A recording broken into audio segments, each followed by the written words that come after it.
And the sad thing is a lot of the press reads the incumbent's webpage and then they repeat what the incumbent says whether or not it's true.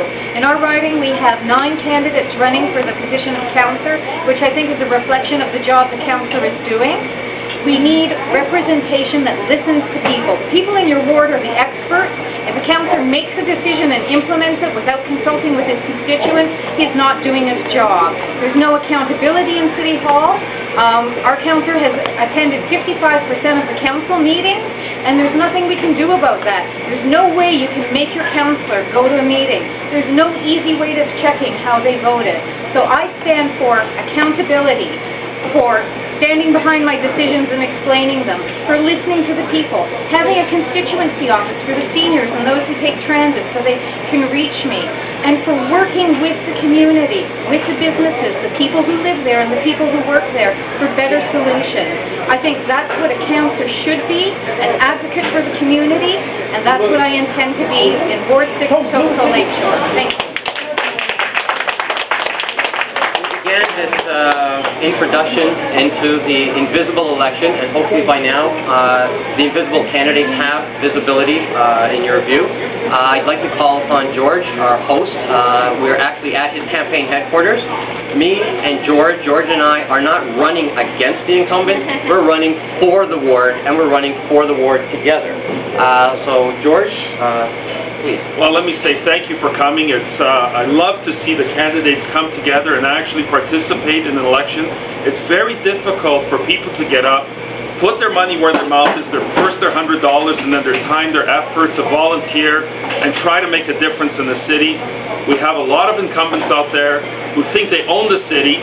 These people are showing us that no, it's a city for the people, by the people. And I want to say thank you to everybody for coming out today. I know that it's an interesting campaign office. We have coffee and food, of course. And I think that's how we should handle all the people of the city, with courtesy, with kindness, and listen to the people for once. And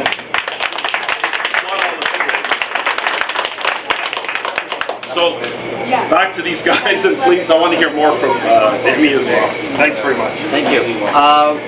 The voters, 58% on the front page headline a week ago said they wish that they could vote for someone other than the incumbent mayor if they only knew who to vote for.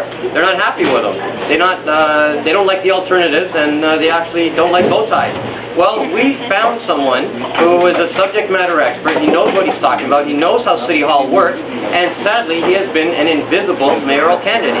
He is not fringe. He is mainstream. He gets invited to speak all over the world, and in his own backyard, in his own city, he is dismissed. I'd like to call mayoral candidate Rod Muir.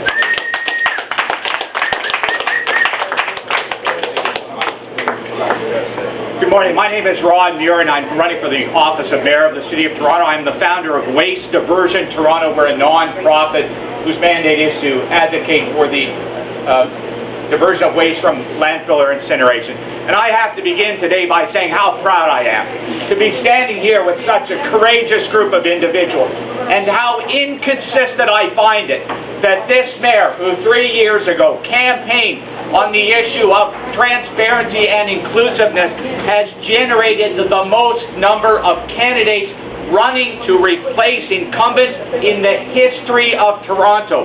Clearly, there's an inconsistency and a disconnect here in terms of what's being said and what's being done.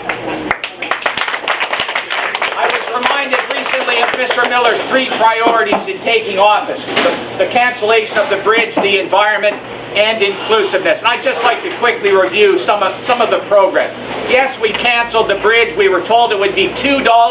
It was $35 million out of our pockets, and guess what? The planes are still flying. So I can't say there's much of a job being done here. The fact that this mayor is running on a green environment